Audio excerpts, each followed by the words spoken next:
Hey everyone, if LDPlayer keeps stuttering, freezing, or randomly lagging on your PC, yeah, that can get annoying fast. In this video, I'll walk you through a few proven fixes that usually smooth things out completely. No extra software, no risky tweaks. Let's jump right in. First, do a quick restart of LDPlayer and close any heavy apps running in the background. Stuff like browsers, screen recorders, or game launchers can quietly eat up memory. Now open LDPlayer and click the little gear icon on the right to get into settings.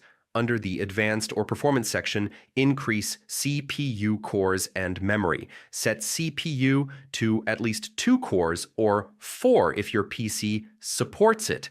For RAM, go with 4 gigabytes or more. This alone fixes most freezing issues, honestly.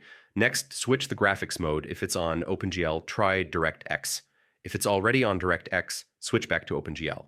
Different systems behave differently here, so yeah, just test both. Scroll down and turn off stuff like anti-aliasing, high-quality rendering, or unnecessary visual effects. These look nice, but they can cause stutters on mid-range or older PCs. Now this part's important. Make sure virtualization is enabled on your PC. If it's disabled, LDPlayer can freeze a lot,